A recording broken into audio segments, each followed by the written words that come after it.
The same way in the relation to money. और ठीक उसी रीति से पैसे के साथ संबंध में होता है।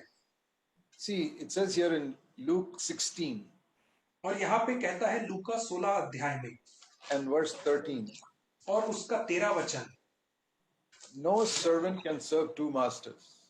यहाँ पे लिखा है कि कोई भी सेवक दो स्वामियों की सेवा नहीं कर सकता है। All of you who are working, you work in one factory or one office. आप में से जितने लोग नौकरी करते हैं, या तो आप एक ही फैक्ट्री में या एक ही ऑफिस में काम करते हैं। You can't work in two places at the same time. आप एक ही समय में दो जगह पे काम नहीं कर सकते हैं। You can work in the morning in one place, in the evening at another place, but at the same time you cannot work in two places. आप सुबह एक जगह, शाम को एक अलग जगह काम कर सकते हैं, परंतु एक ही समय में आप दो जगहों पे काम नहीं कर सकते हैं। No, you can only serve one master at a time. आप एक समय में केवल एक ही स्वामी की सेवा कर सकते हैं। And Jesus said in your whole life you can serve only one master. और यीशु मसीह ने कहा कि आप अपने संपूर्ण जीवन काल में केवल एक ही स्वामी की सेवा And कर सकते हो। Luke 16:13. लूका 16 अध्याय 13 वचन, Who are the two masters Jesus said in the world? और ये दो स्वामी कौन है जिनके विषय में यीशु ने कहा जो इस संसार में पाए जाते हैं? Most Christians will say God and Satan. बहुत सारे मसीही लोग कहेंगे ये दो स्वामी हैं, परमेश्वर और शैतान। No. नहीं, Here Jesus said God and money. यहां पे यीशु ने कहा दो स्वामी हैं, परमेश्वर और पैसा। Now nobody in his senses will think he can serve God and Satan at the same time. और कोई भी अपने आपे में नहीं सोचेगा कि एक ही समय में परमेश्वर और शैतान दोनों की सेवा कर सकता हूं। But there are many Christians who think परंतु I can serve God and money. परंतु ऐसे बहुत सारे मसीही लोग हैं जो सोचते हैं कि मैं परमेश्वर और धन दोनों की सेवा कर सकता हूं। I can live for making money and I can also live for serving God. मैं पैसा बनाने के लिए भी जीवन जी सकता हूं और मैं परमेश्वर की सेवा करने के लिए भी जीवन जी सकता हूं। Not possible. संभव नहीं है। Jesus said you cannot serve God and money. Verse Luke 16:13. और यीशु मसीह ने लूका 16 के 13 में कहा तुम परमेश्वर और धन दोनों की सेवा नहीं कर सकते हो। And when people are trying to serve both, और जब लोग दोनों ही चीजों की सेवा करने की कोशिश करते they हैं become blind. तो वे अंधे हो जाते हैं। Jesus said that in Matthew chapter 6. और यीशु ने इसे कहा मत्ती 6 अध्याय में। See, he said the same thing in Matthew 6:24. Nobody can serve God, two masters, God and money. और Matthew 6:24. यीशु मसीह ने इसी बात को मत्ती 6 के 24 में दोहराया कि कोई भी व्यक्ति दो स्वामियों की सेवा नहीं कर सकता है। And the two masters, Matthew 6:24, are God and money. और मत्ती 6:24 के अनुसार जो दो स्वामी हैं वो पैसा और धन है। And in this connection, he spoke about verse 22 and 23 about the eye, having a single eye. और इसी संबंध में यीशु मसीह ने 22 और 23 वचन में आंख के विषय में कहा। So if your eye is on God, it will be clear. यदि आपकी आंखें परमेश्वर की ओर लगी होंगी तो वो स्वच्छ होंगी। Verse 22. 22 वचन में, Your full body will be full of light. और आपका सारा शरीर उजियाला होगा। But if your eye is on God and money, परंतु यदि आपकी आंख परमेश्वर और पैसे दोनों की तरफ लगी है, verse 23, then your eye is bad, your body will be full of darkness. तब 23 वचन के अनुसार आपकी आंख बुरी और आपका सारा शरीर अंधेरा होगा। Read verse 22, 23 and 24 together and you'll understand it. और आप 22, 23 और 24 वचन को एक साथ मिला करके पढ़ें तभी तो आप इसको समझ पाएंगे। It's not a question of earning money, it's a question of where your vision is. और यह जो प्रश्न है ये पैसा कमाने के विषय में नहीं है, परंतु इसका प्रश्न है कि आपकी दृष्टि कहाँ लगी है। We all have to earn money to live on this earth. और हम सबको इस संसार में जीवन जीने के लिए पैसे कमाने की जरूरत है। And up to the age of 30, Jesus worked as a carpenter and he also earned money. और 30 वर्ष की आयु तक यीशु मसीह एक बढ़ाई के समान काम किया और उसने पैसे कमाए। There's nothing wrong in that. और उसमें कोई गलत बात नहीं है। Jesus, maybe from the age of 16 or 17 till the age of 30, he was earning money as a carpenter. और यीशु मसीह 16-17 की आयु से लेकर के 30 वर्ष की आयु तक बढ़ाई का काम करके पैसे बनाया। As far as we know, Joseph died, so Jesus had to take the responsibility for the family. और जहां तक हम जानते हैं यूसुफ की मृत्यु पहले ही हो चुकी थी, इसलिए यीशु मसीह को अपने परिवार का ख्याल रखना था। He had his mother, 4 younger brothers, and 2 sisters to look after. और यीशु मसीह के घर में उसकी एक माँ थी, 4 छोटे भाई थे और 2 छोटी बहन थी जिसका उन्हें ख्याल रखना था। There were 8 members in that family, और उस परिवार में 8 लोग थे, including Jesus. यीशु मसीह को मिला करके। And Jesus had to earn his living. और यीशु मसीह को अपनी जीविका कमानी पड़ी। It was a large family with 8 members. और वह एक बड़ा परिवार था जिसमें 8 लोग थे। And the father had died. और उनके पिता की मृत्यु हो चुकी थी। And Jesus worked hard as a carpenter, earned money and supported that family. और यीशु मसीह ने बढ़ाई का काम कठोर परिश्रम से किया, पैसे कमाए और उस परिवार की देखरेख किया। Maybe 8 or 10 hours he was in the carpenter shop. और दिन में 8 से 10 घंटे वो अपने बढ़ाई की दुकान में काम करता था। Working hard to make money. और कठोर परिश्रम करता था पैसे कमाने के लिए। Never cheating anybody. कभी किसी को धोखा नहीं देता था। Never borrowing. और कभी उधार नहीं लेता था। And honestly, faithfully earning money. और ईमानदारी से, विश्वास योग्यता से पैसे को कमाता था। And in those 10-12 years, if the cost of living went up, he had to earn more. और यदि उन 10-12 वर्षों में जो जीविका है, जो महंगाई है, यदि बढ़ गई तो उससे और पैसे कमाने पड़े। So if you and I do the same thing, that's perfectly okay. और यदि आप और मैं उसी काम को करते हैं तो यह बिल्कुल सही है। You do some work or you do business and you earn money. आप कुछ काम करते हैं, आप कोई बिजनेस करते हैं और पैसे कमाते हैं। That's what I've done for 45 years. और यही काम तो मैंने बीते 45 सालों में किया है। I don't take money from the church to support myself. मैं कभी भी कलीसिया से पैसे नहीं लेता हूं अपनी खर्चे के लिए। Paul said, I don't take any money from people. He supported himself. पौलुस ने कहा कि मैं किसी से पैसा नहीं लेता, उसने स्वयं अपने खर्चों को पूरा किया। We have to be very, very careful in this area if we want revelation from God. और हमें इस क्षेत्र में बहुत बहुत सावधान रहने की आवश्यकता है यदि हमें परमेश्वर की ओर से प्रकाशन चाहिए तो। Now see what Jesus said in Luke 16 and verse 11. और देखिए यीशु मसीह ने क्या कहा लूका 16 अध्याय के 11वें वचन में। This is a very important verse. और ये बहुत ही महत्वपूर्ण वचन है। If you are not faithful in the use of money, how will you get the true riches? यदि आप पैसे के उपयोग में धर्मी और सच्चे ना ठहरे तो आपको सच्चा धन कैसे सौंपा जाएगा? Luke 16:11. लूका 16 अध्याय और उसका 11 वचन। If you don't handle money faithfully, और यदि आप पैसे को विश्वास योग्यता से नहीं उपयोग करते हैं, it says God will not give you the true riches.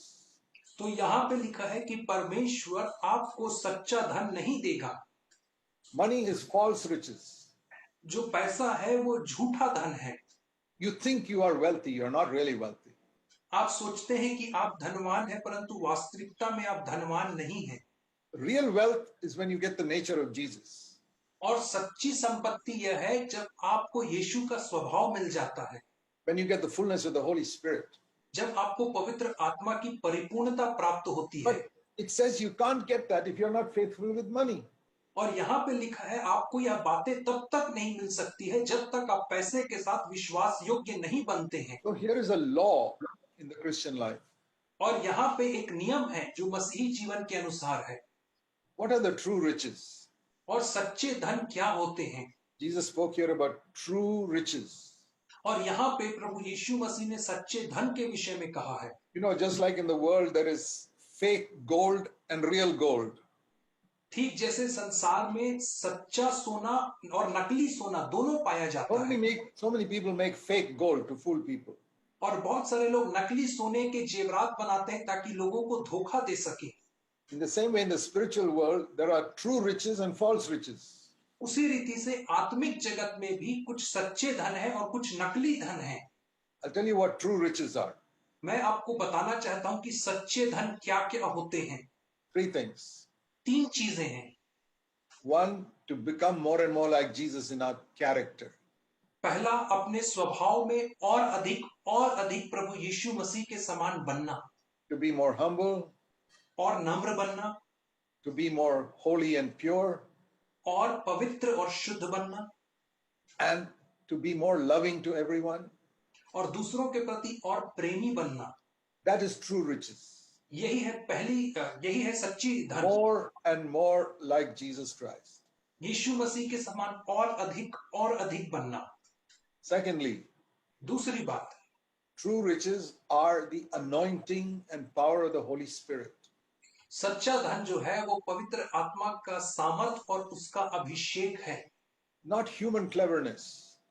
और बौद्धिक चतुराई नहीं। You can preach with human cleverness or you can preach with the anointing of the Holy Spirit. आप या तो अपनी बौद्धिक क्षमता चतुराई से प्रचार कर सकते हैं, या तो आप पवित्र आत्मा के अभिषेक के द्वारा You प्रचार कर सकते can हैं। live by your human cleverness or you can live by the power of the Holy Spirit. आप अपनी बौद्धिक क्षमता के विषय से जीवन जी सकते हैं उसके अनुसार, या तो पवित्र आत्मा की सामर्थ्य से जीवन जी सकते हैं। Human abilities are all false riches.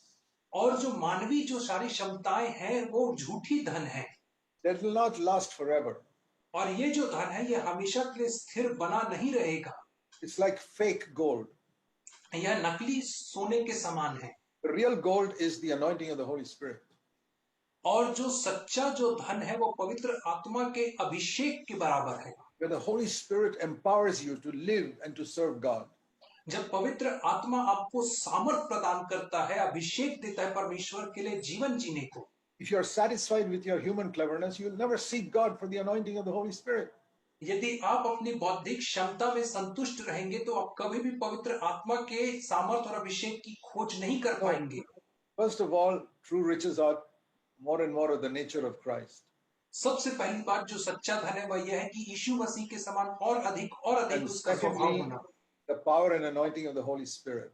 और दूसरा जो है वो पवित्र आत्मा की सामर्थ और उसका अभिषेक। Third, और तीसरा, revelation on the inner meaning of the Word of God. परमेश्वर के वचन की अंदरूनी बातों के ऊपर प्रकाशन को प्राप्त करना। That means when I read the Bible, I don't have a cloth covering it. उसका अर्थ यह है कि जब मैं बाइबल को पढ़ता हूं तो उसके ऊपर कोई कपड़ा नहीं ढका हुआ है। No, the cloth is taken away. और जो कपड़ा है वो उसके ऊपर से हटा लिया गया And है। I see the real meaning in it, which my cleverness cannot explain to me. और मैं बाइबल के वास्तविक अर्थ को देख पा रहा हूं, उस अर्थ को जिसे मेरी बुद्धि मुझे नहीं दिखा सकती है। Which the Holy Spirit reveals to me the meaning of the Word of God. और जिसे केवल पवित्र आत्मा ही परमेश्वर के वचन के अर्थ को जो मुझे दिखाता है। You can't learn that in a Bible school. और आप इस बात को एक बाइबल स्कूल में नहीं सीख सकते हैं। You can't learn that by reading hundreds of books. और आप इस बात को सैकड़ों पुस्तकें पढ़ के नहीं सीख सकते हैं। You can learn it by humility. आप इसे केवल नम्रता में सीख सकते हैं। And the Holy Spirit shows you things which others cannot see. और पवित्र आत्मा आपको ऐसी चीजें दिखाता है जिसे दूसरे नहीं देख सकते हैं। There are many things I have seen in the Bible which I've never heard anybody talk about. और बाइबल में ऐसे बहुत सारी बातें हैं जिन्हें मैंने देखा है, जिसे मैंने कभी भी किसी भी व्यक्ति को प्रचार करते नहीं सुना। Is it because I'm cleverer than them? और क्या यह इसलिए है कि मैं उन लोगों से ज्यादा बुद्धिशाली हूं? I believe there are millions of people, crores of people who are cleverer than me in the world. और मेरा मानना है कि इस संसार में मेरे से ज्यादा करोड़ों लोग हैं जो मुझसे ज्यादा बुद्धिमान हैं। But if we humble ourselves and seek for the anointing of the Holy Spirit, anybody can see things in Scripture. और यदि हम अपने आप को दीन और नम्र करेंगे, पवित्र आत्मा के अभिषेक को खोजेंगे, तो हम उन चीजों के प्रकाशन को वचन से पाएंगे। Jesus said in Luke 16:11, और इसीलिए यीशु मसीह ने लूका 16 के 11वें वचन में कहा, if you want these three true riches, और यदि आप इन तीन सच्चे धन को प्राप्त करना चाहते हो, one condition, you must be faithful in the use of money. तो एक ही शर्त है कि आपको पैसे के उपयोग में विश्वास योग्य बनना है। Most Christians that I have met are not faithful in the use of money. और बहुत सारे मसीही लोग जिनसे मैं मिला हूं वे पैसे के उपयोग में विश्वास योग्य कतई नहीं है। I'll give you many examples of that. और मैं आपको ऐसे बहुत सारे उदाहरण दे सकता हूं। They buy things which they cannot afford. वे ऐसी चीजों को खरीदते हैं जिसे वे अफोर्ड नहीं कर सकते हैं। They borrow, they get into debt and remain in debt for many years. वे कर्जा लेते हैं और उसके द्वारा वे कर्जे में पड़ के सालों साल कर्जे के बोझ तले दबे रहते हैं। My wife and I decided in all our 52 years of marriage that we will never buy what we cannot afford. मैंने और मेरी पत्नी ने इस बात का निर्णय लिया था अपने 52 वर्ष की वैवाहिक जीवन में कि हम कभी भी उन चीजों को उधारी पे नहीं खरीदेंगे। We could not afford something. We waited till we had enough money, then only we bought it. यदि किसी चीज को खरीदने के लिए हमारे पास पर्याप्त पैसा नहीं है तो जब तक पैसा नहीं होगा हम उसे नहीं And खरीदेंगे। in the early days of our marriage, we were very, very poor. और हमारे विवाह के प्रारंभिक दिनों में हम बहुत बहुत गरीब थे। I did not even have money to buy a shirt. मेरे पास एक कमीज खरीदने के लिए भी पैसा नहीं रहता था। I used to wear all the old shirts I had from my naval days. और मैं उन पुरानी कमीजों को पहनता था जो मैंने नेवी के दिनों में ली थी। I said, that's okay. If it's torn, I'll stitch it up and wear it again. और मैं कहता था कोई बात नहीं, यदि कमीज फट भी जाए तो मैं उसे सिल के फिर से पहन लूंगा। But I will not get into debt. परंतु मैं कर्जा नहीं लूंगा। And by God's grace, in all these 81 years, I've never been in debt even for 1 rupee to any man. और परमेश्वर के अनुग्रह से इन बीते 80 सालों में मैंने एक भी दिन किसी भी व्यक्ति का 1 रुपए भी कर्जा नहीं लिया है। In all our 52 years of marriage, we never borrowed money from anybody. और मेरे वैवाहिक जीवन के बीते 52 सालों में मैंने कभी भी किसी से कर्जा नहीं लिया। I said, Lord, I want to be faithful with money because I want the true riches. और मैंने कहा प्रभु जी मैं पैसे के साथ विश्वास योग्य रहना चाहता हूं क्योंकि मुझे सच्चे धन की आवश्यकता है। Dear brothers and sisters, the world is full of covetous people, always wanting something they don't have. प्रिय भाइयों और बहनों, संसार जो है वो लालची लोगों से भरा हुआ है। ऐसे लोग जो हर समय कुछ ना कुछ पाने की लालसा रखते हैं। You go to somebody's house and you see something there and you say, I also want that. आप किसी के घर जाते हैं, आप वहां पे कोई चीज को देखते हैं और देख करके कहते हैं मुझे भी वो वस्तु चाहिए। Many wives are like that. They tell their husband, see, we saw that in that house. We also get that for our house. और बहुत सारी पत्नियां ऐसी ही होती हैं, वे अपने पति के साथ किसी के घर में जाती हैं, कोई चीज को देखती हैं और कहती हैं कि वो चीज मुझे भी चाहिए जो उनके घर में है। But you don't have the money for it. How can you buy it? परंतु यदि आपके पास उस चीज को खरीदने के लिए पैसा नहीं है तो आप कैसे खरीदोगे? Use a credit card. तो वहां पे आप क्रेडिट कार्ड का इस्तेमाल करते हो। I have never used a credit card in my life. और मैंने अपने जीवन में कभी भी क्रेडिट कार्ड का इस्तेमाल नहीं किया। Because then I get into debt. क्योंकि क्रेडिट कार्ड से फिर मैं कर्जे में पड़ जाता। I don't want to be in debt. और मुझे कभी भी कर्जे में नहीं पड़ना था। And it's all right if you use a credit card if you can pay your debt within the next 1 month like the rule is. और एकदम सही बात है क्रेडिट कार्ड का इस्तेमाल करना यदि आप अपने कर्जे को 1 महीने के अंदर चुका सको, जैसे उसका नियम है 1 महीने में। If you cannot pay your debt within that 1 month limit which they give, you should never use a credit card. और यदि वह जो 1 महीने का अंतराल आपको देते हैं उसमें यदि आप कर्ज नहीं चुका पा रहे हो तो आपको कभी भी क्रेडिट कार्ड इस्तेमाल नहीं करना है। You can use it if you keep on paying that every month like the rule is. और आप उसका इस्तेमाल केवल तभी कर सकते हैं जब आप हर महीने उसका कर्जा चुका सके जैसे उसका नियम बना है। Otherwise you're covetous, wanting things that you not really earn enough to buy. अन्यथा आप लालची हो जाएंगे, आप उन चीजों की लालसा और चाहत रखने लगेंगे जिन्हें आप कभी खरीद नहीं सकते हैं। You think there is no connection between that attitude and growing spiritually? There is. और आपको लगता होगा कि इस आचरण में और आत्मिक उन्नति के आचरण में कोई संबंध नहीं है, परंतु दोनों में संबंध है।